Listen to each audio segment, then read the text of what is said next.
Sveiki! Mani sauc Agnis Grauduls, pārstāvu uzņēmumu Meža un vide.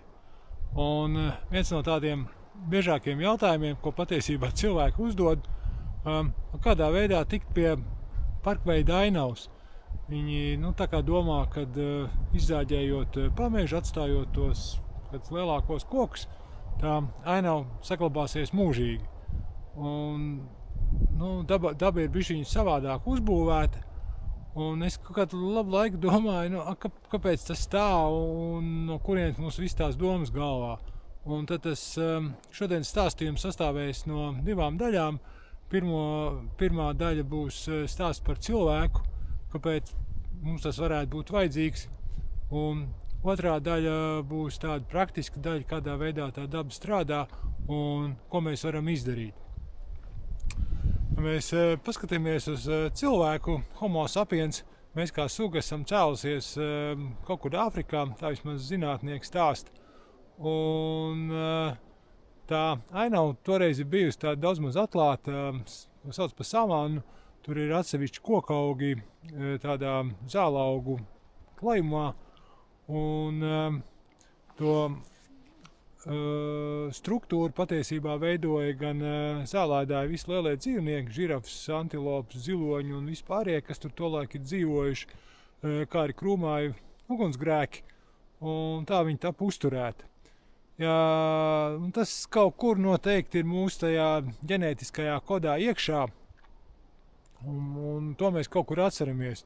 Ja mēs paskatāmies uz kādu nosacīt nesenāku pagātni, uz mūsu tiešajiem senčiem, kas dzīvoja kaut kur arī Latvijas teritorijā, uz neolītu, uz vēlo akmens laikmetu, kaut kādu, 4000 gadu atpakaļ, tad jau visā Eiropā notika kaut kur ātrāk, kaut kur vēlāk tāda pārēja no mednieku vācēju sabiedrības uz tādu nomadu paradumu nometumu un pārvākšanos dzīvot kaut kur stacionārās vietās, un bija pirmie aizsākumi lopkopībā, zemkopībā. Un kāpēc tā lopkopība tur ir svarīga? Tāpēc, ka patiesībā pirmie lopi, ko mēs nosacīti turējam vai ko mēs audzējam, bija vienkārši meža zvēri. Pie tām cilvēku apmetnēm kaut kur tapa vienkārši nodedzināt kaut kādu meža gabalu.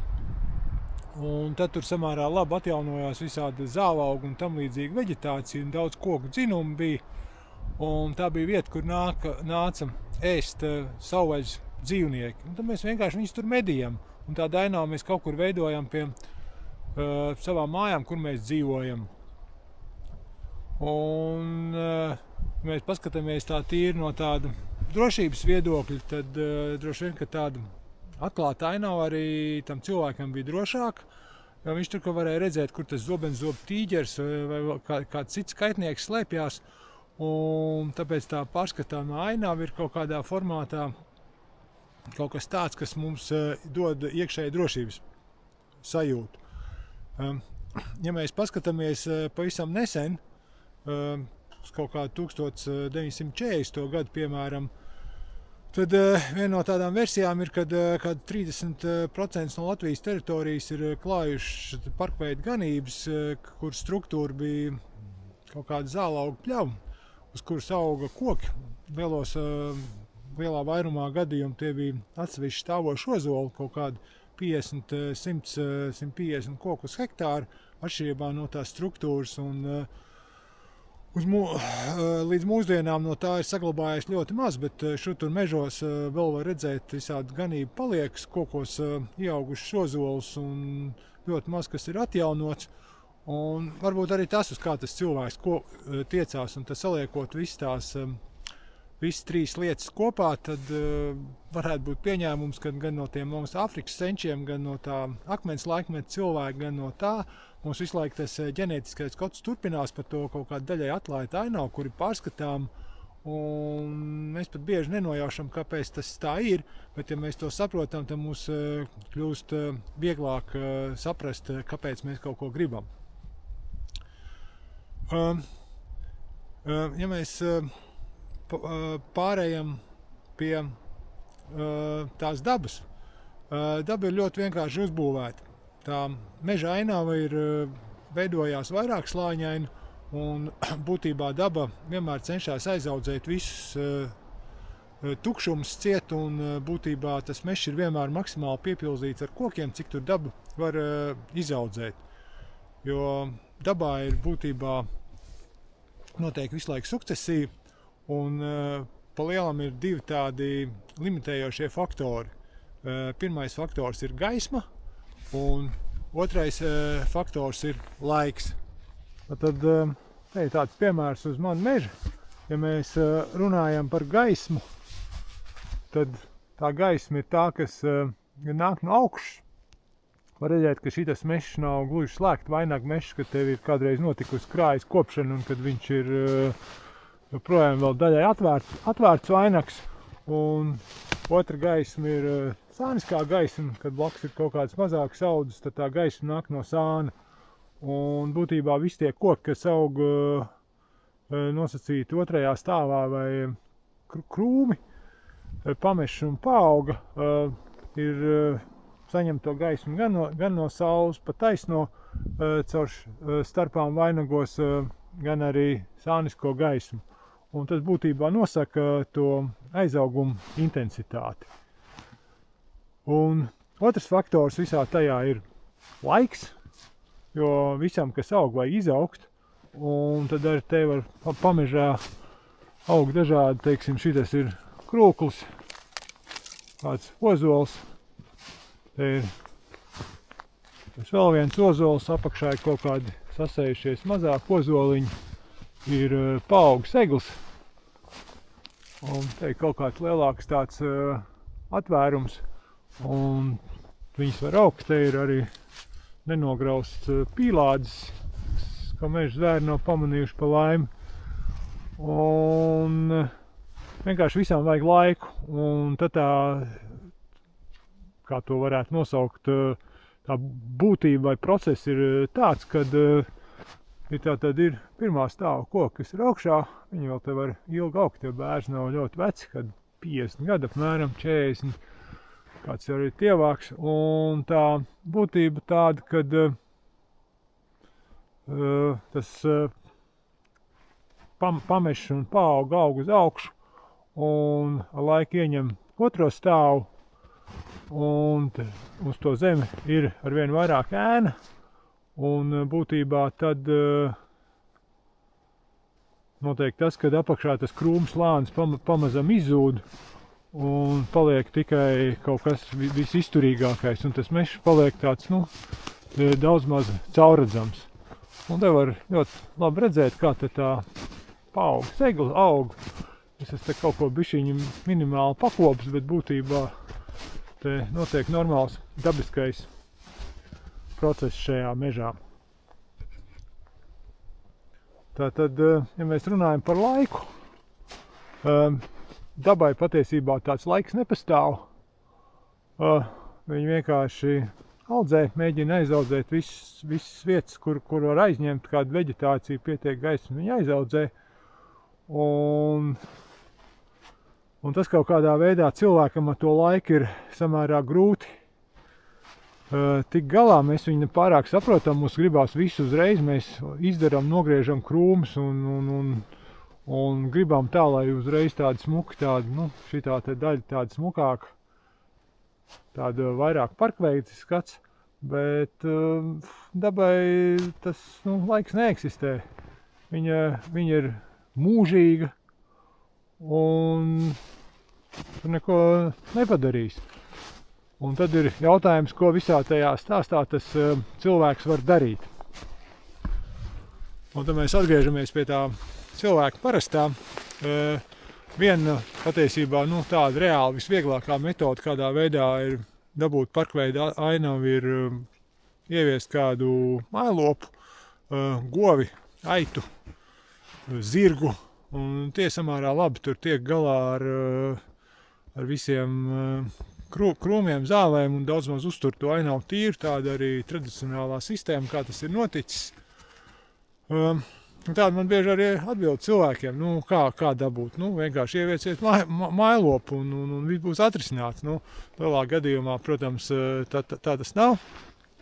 nav tās iespējas cilvēkiem to lopu tur noganīt. Un tad ir jāsaprot, kad cilvēks ar to laiku, viņam ir jāpieņem tas laiks tāds, kā ir, un to viņš nevar ne saīsināt, ne pastiept garāk, jo tas, kā tas dabiskais process notiek, tā viņš notiek, bet tas, ko cilvēks var darīt, viņš var daudz efektīgāk kā daba operēt ar gaismu, un kā tas izpaužās, būtībā ir jāsaprot, ka tie vainaki paliek tādi daudz maz, ja var redzēt, ir atvērts vainaks, tāds caurums mežā, tad ir noteikti viss, kas augs. Un tas, ko var darīt šādā caurumā, atstāt nākotnes kokus. Šitien, teiksim, ir paaugs egle, viņai ir pietiekoši, viņai nedaudz iztīrīts apkārt, lai viņa varētu brīvi augt, tā gaisma tieši viņa ir, tik ir. Blakus šitos te, es teiktu, krūmā, es teiktu, kaut kāds pīlādis, tam ir cerība, varbūt, ja viņi nenograuzīs, izaugs pa koku. Te ir kaut kāds krūklis, kas ļoti labi kalpo pa zvēru barību, viņi var pagaidām atstāt, lai viņš aug. Kaut kur te ir vēl kaut kādi krūmi, te var redzēt, ka tos krūkļus ļoti labi ir nolaustas galotnes, ēd meža zvēri. Un to ir tā jāsamierinās, viņi arī ar kaut ko jāpabaro. Un tā, teiksim, šīs vietas tāda nākotne varētu būt, kad ar laiku šitā izaugs eglīte, izaugs tas pīlādis, kaut kur te noteikti kāds ozols kaut kur slēpjās, re, kur te ir viens ozoliņš, blakus te ir viņam apgrausts kroklis, un tas to ozolu pasargā no graušanas, te ir apakšā eglīte, un tie visi augi veidos to nākotnes stāvu. Un tad būtībā kopjot to paaugu un visu laiku paretojot to pamežu tā, lai viņš tur, to paaugu ļoti nenomākta laika, tā daba ieviesīs savās vietās un tā paauga izaugs par otrā stāva kokiem. Te jau varam redzēt, kad kaut kādā kopšanas cirtē ir saglabāts pīlādis, un tas jau ir ieaudzis.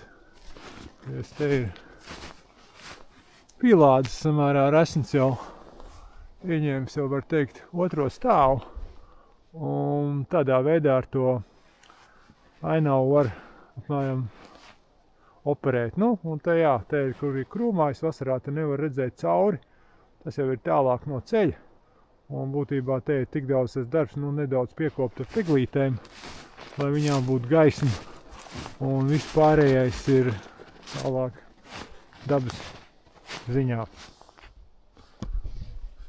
Tā. Tas bija tāds neliels ieskats, kādā veidā varētu tikt pie tādas parkveida ainavas.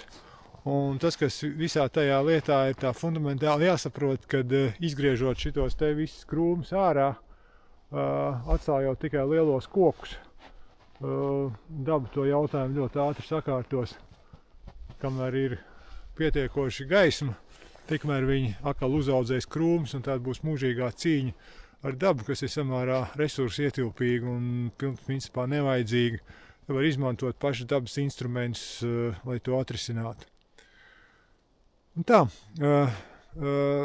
video aprakstā lejā es pēc tam ielikšu arī kādas saites uz parkveida pļavām, man ir kādu video.